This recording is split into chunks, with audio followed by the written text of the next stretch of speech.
Next है interest on capital. Interest on capital allowed on opening capital. हमेशा interest किस पे चार्ज किया जाता है? ओपनिंग कैपिटल पे। जहां भी आपको 31 मार्च के आपको बैलेंसेस गिवन है वहां पहले ओपनिंग कैपिटल निकालनी होगी, ठीक है। तो ओपनिंग कैपिटल कैलकुलेट होगी उसी के ऊपर आप आईओसी चार्ज करेंगे।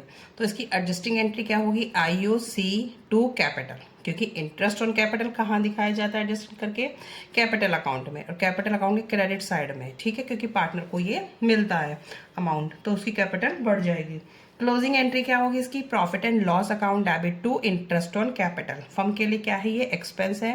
प्रॉफिट एंड लॉस अकाउंट के डेबिट साइड में ही शो किया जाता है, तो मैंने यहाँ साइड में लिखा भी है प्रॉफिट एंड लॉस के डेबिट साइड में बैलेंस शीट में कैपिटल में आईओसी प्लस होके दिखाई जाएगी, ठीक है।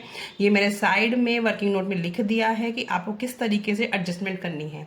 अभी जब क्वेश्चन करेंगे तो ये बहुत हेल्पफुल होने वाला है स्टूडेंट। तो आपको याद रखना है आईओसी प्रॉफिट एंड लॉस में डेबिट साइड में only IOC. IOC short form होती है इंटरेस्ट ऑन कैपिटल की, और बैलेंस शीट में कैपिटल में प्लस होके दिखाना है, ठीक है।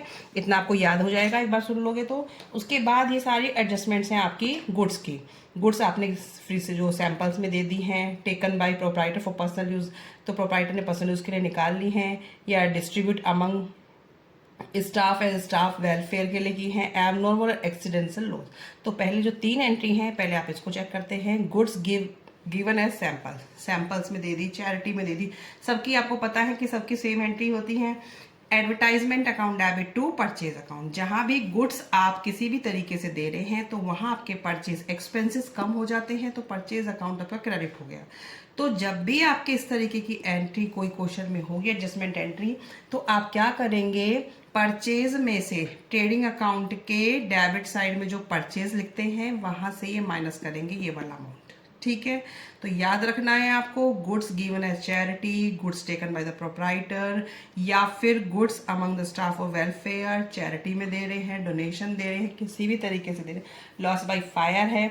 सब में परचेज अकाउंट जहां जहां आपकी ट्रांजेक्शन्स में आ रहा है वहां से आप क्या करेंगे?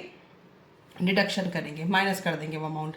फिर और कहाँ आएगा? Debit side of profit and loss, sale promotion expenses.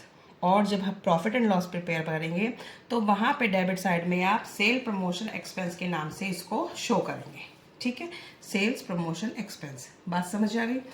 Goods taken by the proprietor, owner है या प्रोप्राइटर है उसने पर्सनल उसके लिए निकाल ली है, तो एज ए ड्राइंग हो गई, एंट्री होगी drawing account debit to purchase, क्योंकि उसने गुड्स निकाली है। तो परचेज आ रहा है, trading account show debit side deduction from purchase, तो परचेज के डेबिट जो ट्रेडिंग अकाउंट में परचेज आता है उसमें से हमें माइनस करना है। बैलेंस शीट में लायबिलिटी साइड में डिडक्शन करना है as a drawing from capital.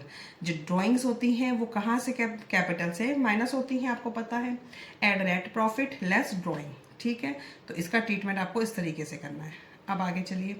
Goods distributed among staff as staff welfare, जो गुड्स थी वो डिस्ट्रीब्यूट कर दी किसे? स्टाफ के लिए, स्टाफ को कर दी, ठीक है। तो staff welfare expense account debit to purchase account, तो गुड्स हो रही है सब जगह, परचेज अकाउंट पर क्रेडिट हो रहा है, तो क्या करना है? ट्रेडिंग अकाउंट में वही डिडक्ट करना है परचेज में से। और कहाँ आ रहा है? Debit side of profit and loss as staff welfare expense, तो फर्म के लिए एक्सपेंस एक तरीके का, तो प्रॉफिट एंड लॉस के डेबिट साइड में इससे दिखा देंगे वेलफेयर एक्सपेंस के नाम से, ठीक है।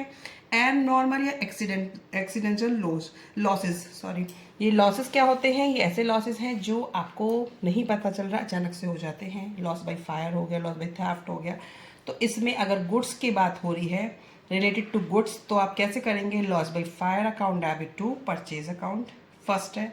अगर आपने इंश्योरेंस करा रखा था तो आपको ये ट्रांजेक्शन्स भी करनी होंगी। Insurance claim account debit to loss by fire, ये अकाउंट खोला तो इसे आप ऑफ कर देंगे। उसके बाद आपका क्लेम एक्सेप्ट हो गया और पैसा आपको मिल जाएगा, तो बैंक अकाउंट डेबिट, अगर पूरा पैसा मिला है तो bank account debit to insurance company, अगर पूरा नहीं मिला है तो bank account debit profit and loss account to insurance company. तो ये तीनों ट्रांजेक्शन्स कब करनी है? जब आपकी गुड्स इंश्योर्ड होंगी तब आप ये वाली ट्रांजेक्शन करेंगे। इसमें आपको किस तरीके से ट्रीट करना है? ये परचेज वाली एंट्री को परचेज में से माइनस करेंगे। उसके बाद आपका क्या जाएगा? ये जहाँ प्रॉफिट एंड लॉस, जो अमाउंट उसने नहीं दिया, अगर आपकी जो गुड्स हैं वो फायर हुई है 1000 की और जो इंश्योरेंस कंपनी आपको 800 रुपये दे रही है, 200 नहीं दे रही है, तो 200 प्रॉफिट एंड लॉस में आ रहे हैं तो प्रॉफिट एंड लॉस में दिखाएंगे। बाकी का जो रिसीव हो गया है आप उसे असेट साइड में दिखा देंगे, अपने पैसे जितने भी आए हैं। ठीक है, इंश्योरेंस कंपनी के नाम से आप उस पैसे को दिखा देंगे। ठीक है स्टूडेंट, तो ये एंट्री तो मैं आपको नहीं समझा रही हूँ अभी, जस्ट मैंने आपको एडजस्टमेंट बताई हैं। एंट्रियाँ तो मैंने पहले भी करा रखी हैं जनरल एंट्री वाले में। आपको बस ये देखना है कि इस तरीके से एक से आपका क्या हो जाएगा, रिकॉल हो गया है कि आपको किस तरीके से एंट्री करनी है और एडजस्टमेंट करने में थोड़ा ईजी हो जाएगा।